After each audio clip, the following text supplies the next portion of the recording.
Halo semua, jadi pada video ini kita akan membahas tentang anak dengan kesulitan belajar menurut DSM-5. Pada video ini, kita akan membahas 4 poin tentang anak kesulitan belajar.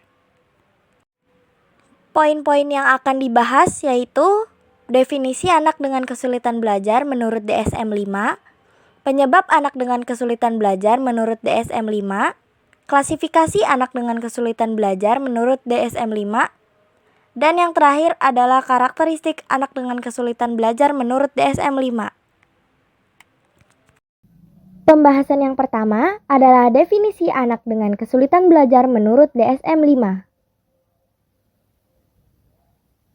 Menurut DSM-5 atau Manual Diagnostik dan Statistik Gangguan Mental edisi kelima, anak dengan kesulitan belajar adalah jenis gangguan perkembangan syaraf yang menyebabkan permasalahan saat memperoleh, memahami, dan menggunakan informasi.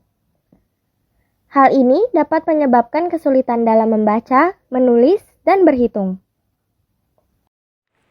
Pembahasan yang kedua adalah penyebab anak dengan kesulitan belajar menurut DSM-5. Yang pertama adalah faktor genetik. Anak yang lahir pada keluarga yang memiliki riwayat kesulitan belajar lebih berpotensi memiliki gangguan belajar serupa. Yang kedua adalah faktor neurologis. Perubahan dalam struktur atau fungsi otak dapat mempengaruhi kemampuan belajar seseorang karena otak berfungsi untuk berpikir saat belajar. Yang ketiga adalah faktor lingkungan. Apabila tinggal di lingkungan rumah yang kurang mendukung, kurangnya stimulasi pendidikan, atau paparan terhadap faktor risiko seperti merokok selama kehamilan dapat mempengaruhi perkembangan belajar anak. Yang keempat adalah kesehatan mental dan kesejahteraan emosional.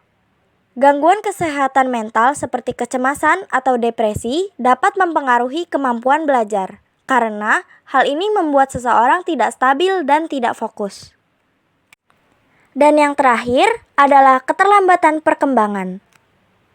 Anak yang memiliki keterlambatan perkembangan mungkin memiliki kesulitan belajar karena belum mencapai tahap perkembangan yang sesuai untuk keterampilan akademik tertentu. Namun, perlu diketahui bahwa penyebab anak dengan kesulitan belajar berbeda-beda pada setiap individunya. Klasifikasi anak dengan kesulitan belajar menurut DSM-5. Yang pertama ada disleksia. Disleksia merupakan gangguan pembelajaran yang ditandai dengan kesulitan membaca, memahami, dan mengartikan kata-kata. Hal ini bukan merupakan masalah pada kecerdasan, tetapi lebih terkait dengan cara otak memproses simbol-simbol huruf dan kata. Yang kedua ada disgrafia. Disgrafia merupakan gangguan pembelajaran pada kemampuan seseorang dalam menulis secara koheren dan teratur. Anak dengan disgrafia mengalami kesulitan dalam mengontrol gerakan tangan dan jari saat menulis, menghasilkan tulisan yang sulit dibaca, serta kesulitan dalam memahami aturan tata bahasa dan struktur kalimat saat menulis. Yang ketiga ada diskalkulia. Diskalkulia merupakan gangguan pembelajaran yang berkaitan dengan kesulitan untuk memahami dan menggunakan konsep matematika.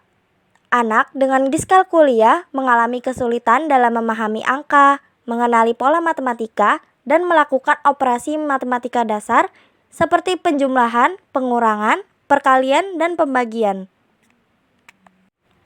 Dan yang keempat adalah gangguan pemrosesan pendengaran atau APD. Gangguan ini merupakan kondisi di mana seseorang mengalami kesulitan dalam memahami dan menginterpretasikan informasi auditori meskipun pendengarannya normal. Hal ini dapat mempengaruhi kemampuan seseorang untuk memahami ucapan, mengikuti arahan, dan memproses informasi verbal secara efektif. Karakteristik anak dengan kesulitan belajar menurut DSM-5. Pertama, pembacaan kata yang tidak akurat. Anak dengan kesulitan belajar sering mengalami kesulitan saat membaca. Hal ini mencakup kesulitan mengenali huruf, menghubungkan huruf dengan suara yang sesuai atau fonem, atau mengenali kata-kata secara keseluruhan. Yang kedua, kesulitan memahami arti kata yang dibaca.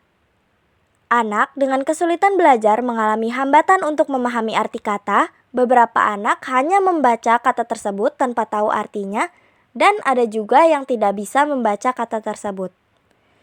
Perlu stimulasi anak pada hal ini, karena arti kata sangat penting agar mereka tahu bagaimana penggunaan yang benar untuk kata tersebut. Yang ketiga, kesulitan mengeja. Anak dengan kesulitan belajar mengalami hambatan saat menulis dan memproduksi kata-kata dengan benar menurut aturan ejaan yang berlaku. Anak ini mengalami kesulitan dalam mengingat urutan huruf atau menghubungkan bunyi dengan huruf-huruf tertentu. Kesulitan mengeja dapat mengganggu kemampuan anak untuk mengekspresikan diri secara tertulis dengan jelas dan akurat. Yang keempat, kesulitan dalam ekspresi tertulis. Anak dengan kesulitan belajar mengalami hambatan pada mengekspresikan diri secara tertulis dengan jelas dan efektif.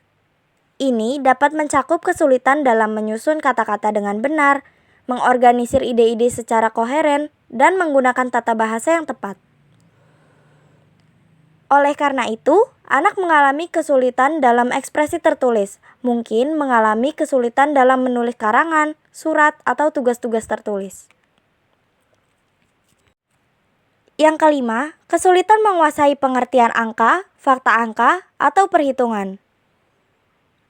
Kesulitan ini merujuk pada kesulitan anak dalam memahami konsep matematika, mengingat fakta-fakta angka, dan melakukan perhitungan aritmatika. Hal ini termasuk kesulitan dalam memahami konsep dasar matematika seperti penjumlahan, pengurangan, perkalian, dan pembagian, serta kesulitan dalam mengingat fakta-fakta seperti tabel perkalian atau rumus matematika. Dan yang terakhir adalah kesulitan dengan penalaran matematika. Kesulitan ini merujuk pada kesulitan seseorang dalam menggunakan konsep matematika secara logis dan efektif.